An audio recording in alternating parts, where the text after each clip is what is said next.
with Kimberlyn Lavelle, and this episode is Boosting Reading Comprehension. So in this episode, we're going to be going over the Octopus's Guide to Reading Comprehension, which you can get at www.yourparenthelp.com/reading comprehension. Also, if you go to yourparenthelp.com, there's a button right there that you can click, download the Octopus's Guide to Reading Comprehension. There's also a link wherever you are listening, watching, reading about this. Go there, click that link, and you can download that guide. If you already have it, please keep listening, because this episode is kind of a refresher of that guide, or a first look at that guide, as a way to kind of spark, oh yeah, I remember that, I want to try that, or, oh, I haven't heard of that, I want to try that. Either way. So, strategy 1 is the double read. So in the double read, this is simply read a book more than once, read an article more than once. Now, if it's a long novel, you probably aren't going to read it the whole thing more than once, but any section where your child is struggling to understand something, they should read it more than once.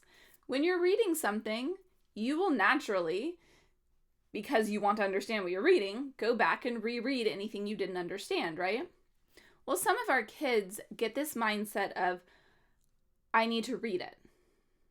I'm done reading it. And they didn't understand what they read, but they're done.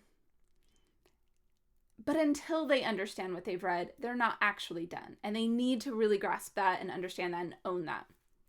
So anytime your child is struggling to comprehend, spend time double reading, triple reading, quadruple reading, individual sections, longer passages. And I do want to say, as part of this, that it doesn't have to be that your child reads it every single time. You can be the one that reads it every single time. You can take turns reading it. You can listen to an audiobook before or after your child has read it, or an audio of it. You can have it read on the computer multiple times. So there's the screen readers that can read the text out loud. They can work through it multiple times, is really what I'm saying. It's not as much about the person who reads it. It doesn't matter which person reads it. It matters that it's being read multiple times. Your child is gaining the content multiple times to process it. Every time we reread something, we tend to gain a little bit more than what we read the first time. So a lot of times you'll hear that it's a preliminary read. The first time you read through something is preliminary. The next time you read through it, you're getting more details, right? So that first read is kind of an overarching idea of what you're reading in general. And then every time you go back into it, you're gaining more insight, more details, more nuances. So spend time in the double read, triple read, quadruple read. Strategy 2 is more about a necessity for every reader. Visualization. Every reader needs to understand and own that when they're reading, they should be visualizing something. They should be making a picture in their head of what the words are saying. So if your child is reading "The fish swam in a fishbowl," which is from the Octopus's Guide to Reading, I mentioned this sentence, and it can be anything, right? I'm just picking this as because it's in there. Then you're going to ask your child what does the fish look like? What color is it? How big is it? Does it have any markings on it? Is it, describe it to me. What kind of fish is it? What does the bowl look like? How big is it? What is inside of it? Is it just is it just a bowl of water only? Or are there pebbles? Is there some plants? Are they real plants? Are they fake plants? Are there any other decorations in there? And even that, I'm assuming there's water, right? Does your child have water in their bowl? Because if the fish is swimming in a fish bowl, there should be water in that bowl. But make sure their picture includes the water. So you're talking them through it, getting a lot of details. As your child is able to do that at a sentence level, you're going on to a paragraph level. You're reading an entire paragraph.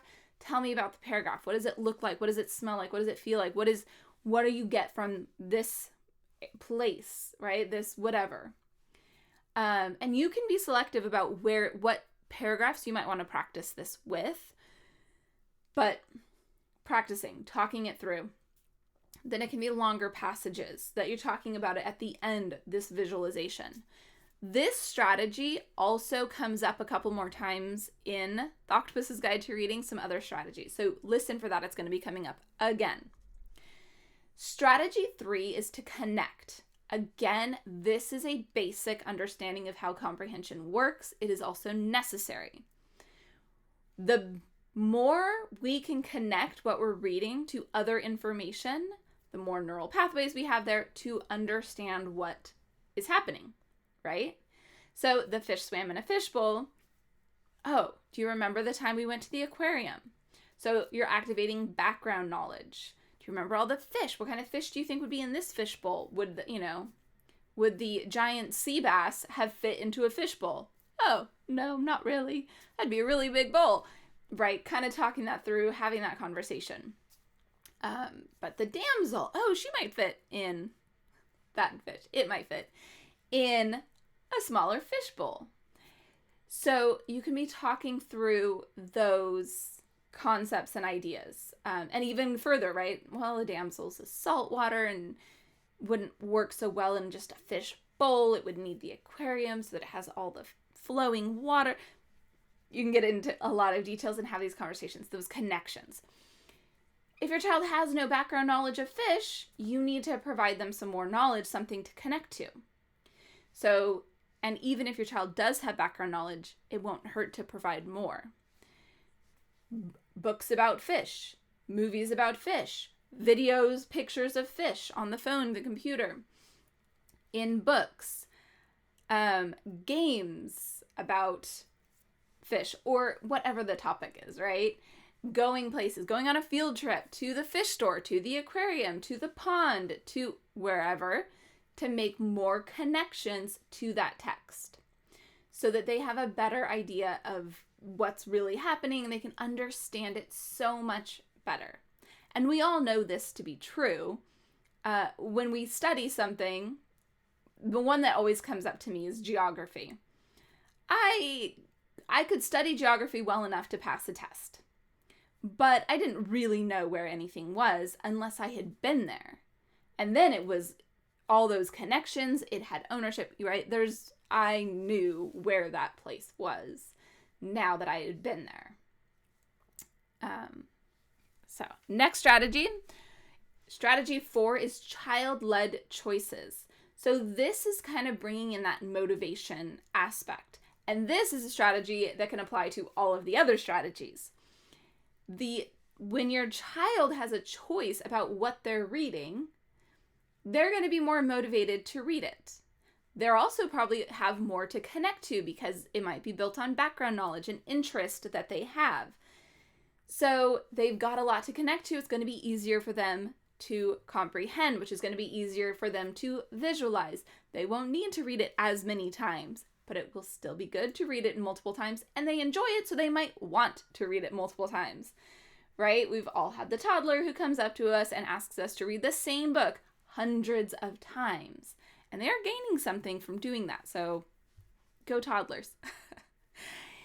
But child-led choices, it's very motivating, and it helps build all of their comprehension. So it's definitely something I always encourage. Let your kids pick what they're reading as much as possible. Strategy 5 is teacher time. We know from research that kids are not so much auditory learners versus visual learners. There is some truth to it. There are kids who are stronger auditorily or visually, but at best, they learn 5 to 15% of what they're being taught when it's only auditory or only visual or even combined. However, they'll learn and retain 90% of what they're teaching. So if your child is reading something and then turns around and teaches what they just read to other people. Now, this is not reading out loud. That does not count because that's just reading. They have to teach it. So they've read it, they've set it aside, and now they are teaching it to their stuffed animal, to the dog, to their younger brother, to their older sister, to their grandparents who would love to hear the lesson, right? Whether it's via Zoom or via phone call, FaceTime, in person, in a letter, whatever it is, whatever modality they're using to teach, whoever they're teaching it to, very helpful that if they are teaching what they just read about, they have to own it and master it. Now, there are some kids who will take this and they just make up a whole bunch of stuff that wasn't in the reading. So you might need to play with that and be like, oh, really? Where did it say that? Where did you learn that? And make them cite their sources. Even if they're little, they need to go back and say, oh, it was right here. Oh, wait, no, it wasn't. Okay. So we're just to kind of keep it on focus and be playful with it. Don't be like, that's not what it said. I always encourage very positive dynamics around anything educational or anything in general. Okay, strategy 6, art. So this is putting that visualization into practice in a different way. We're not just talking about what you visualized. You get to draw it out. You get to create it out of clay. You get to paint it. You get to make a sculpture of it. Whatever your art form preference is, you get to make art about what you were visualizing. So and then you can have a conversation with your child about the art they produced. You can also make it kind of fun, where if you have multiple kids, they're all drawing a picture of a fish in a bowl. And then you can compare everyone's visualization and how everyone gets to be right, because it didn't say what kind of fish, it didn't say what kind of bowl, it didn't say whether anything else was in it. And they get to all pick it, and they all get to be right, and then they get to appreciate everyone else's thoughts. And you, if you don't have other kids who are doing it with them, or other kids, anyways, you can do it too, right? You and your child can both sit down, draw your pictures. Now, don't let it become he drew better than I did, or anything where the child is feeling like it's a drawing competition. It's just everyone enjoying the process of drawing fish in a bowl, or whatever the actual sentence is that you are working on, or paragraph, story, entire passage, right? Entire chapter, whatever it is. Strategy 7 is another visualization one. Act it out. So now it's not just art form, you're physically acting it out. They might even write out a whole script in play. They might just kind of memorize what they want to do. They can act like a fish in a bowl. They also might model the fish in a bowl with like a little toy fish that they have and put it into a bowl. Maybe they fill it with water. And they're acting it out in that way where they are seeing, feeling. When they're the fish, they can feel whole body. The fish swimming in a fishbowl, right? When they're acting it out, it's still like a body movement. It's just a little bit different. But they're taking a lot of ownership of really being immersed. All of the senses are involved. Very multisensory approach to understanding and comprehending what they're reading. Our final strategy in the Octopus's Guide to Reading Comprehension is the YouTuber.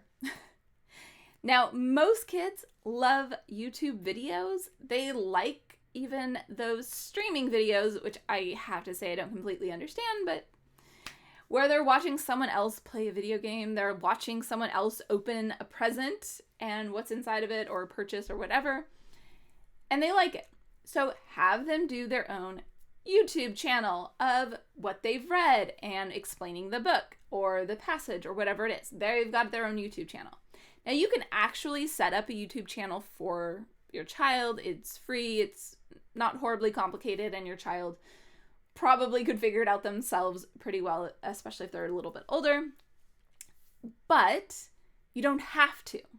If you don't want your kid on YouTube, which I completely understand, you can have the same benefit in other ways. So you can have them still record themselves on a camera, or you can have them Well, and you can do it different ways. So you can have a private website that only people who know about it can access it. It can be behind a password.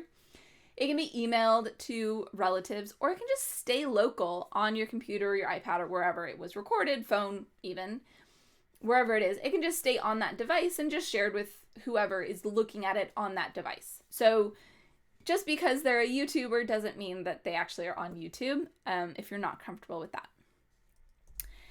Bonus strategy. So think about what we've been talking about, right? Different ways to develop comprehension, using connections, using visualization. There are so many ways, so many strategies to make this really fun for kids. And I'm constantly coming up with different ways depending on exactly what I'm hearing about what's happening in a child's life. But one of my favorite is to take the stress out of anyone reading it and just have an audiobook playing. This also can bring back a love of reading, a love of literature, a love of books, a love of stories, or text, because it might just be, an informational text as an audiobook. And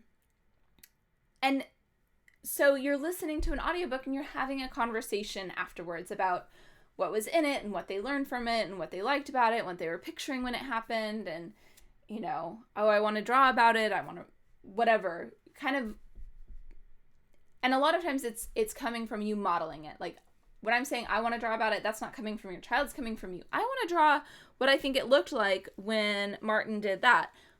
When Martin made the hat, right? You're drawing what you're picturing. You're choosing one form to get to do it. And you're having a conversation. You're working on comprehension in a way that doesn't feel like you're working on comprehension. You're just enjoying stories together, but it's building their comprehension of stories. Now, another bonus strategy is to not use typical stories, books, audiobooks, or physical books at all, but to do it with movies or TV shows. So you're watching a movie, might do better as a clip, or a TV show, but even a full movie, you can do a lot of these other strategies, right? You can still go act it out yourself together, act out what you just saw in the movie or the TV show. You can still draw a scene from it. They've got the visualization part there for them, so they don't have to spend a lot of time on that. But it gives you then a chance to work on some of those deeper comprehension skills, really analyzing what is happening for this person, for this character. Why did they do that? What's going to happen because they did that? Especially if it's like a show that something, there's a cliffhanger at the end. Well, let's analyze what's going on in our mind. What do we predict will happen? And how likely is it that would actually happen? Because sometimes kids come up with predictions that are just so off the wall. And we really do need to kindly, gently point out to them how off the wall it is. Now, they might already know it's off the wall. And if they can identify that, there's no chance that that's actually going to be on the show, what'll probably happen is this other thing, then they're fine. If they think, no, that's absolutely what's going to happen, then they kind of need to be brought back to reality. That you guys watch the next episode and you're like, so that's not at all what happened. Do you see why they chose this other strategy? Or you can even just ask, before you watch the next episode, you can say, is there anything else that might happen? Do you think that's what the writers are going to write? What else could happen? What else could happen? What else could happen? Like, you can come up with all these different predictions. Which one do you think is the most likely when they've got all these different ones? Which one do you think is the most likely based on what has been happening and the kind of writing that has already happened in this story? And that's all analyzing, evaluating what's going on. This is very deep level thinking that is usually applied in, reading comprehension workbooks and worksheets about some text that it gets very dry and boring and I don't want to analyze it. But you can have these conversations about anything and you're still developing that skill. So, I don't encourage watching tons of movies and TV shows as a way to build comprehension, but when you're watching it anyway, you can build in some comprehension very organically. Just think about having a little conversation about what you saw after you saw it. And it can even be whether or not someone liked the episode and why they did or didn't like it, and what show or movie they like better, or worse, or whatever. So there's so many different ways to talk about it, right? So what I want you to think about is that you don't have to stick to the assigned text from school as where you're working on reading comprehension. You can work on that skill outside of any comprehension assignment that your child is given. There's so many ways to work on it, which will pay off on those comprehension assignments. Even if it takes a while, it will pay off. So spend the time on it, but keep it fun and light. When it's about the assignment, it's hard for kids to feel light enough about it to really enjoy it, engage in it, and fully benefit from it. So if there's any stress about the assignment, put it aside or work with them on it separate from all of these other strategies that I'm talking to you about where you're really making it fun and enjoyable. And even with those assignments, read the story to your child so they don't have that extra stress. Talk it through with them. Help them come up with their answers, especially if the assignment is way above their ability level. Walk them through it to the point where you're the one writing the answer and you're explaining why you're writing that answer. Like, if it's that bad, or just write a note to the teacher that you did an alternative assignment instead, and you do one of these strategies. Depending on the grade level of your child and whether or not they have an IEP or something, you are more or less likely to get away with that. But I always would say it's worth fighting for what your kid actually needs and what is appropriate for them. And their mental health should never be compromised. And some of them really suffer emotionally, and their self-esteem really suffers when they're being repeatedly asked to do things that are far above their ability level. They just start to feel very badly about themselves. So I don't want to end on that down note. We've talked about all of these fun strategies. Keep those in mind. I hope those sparked interest for you and something you want to try.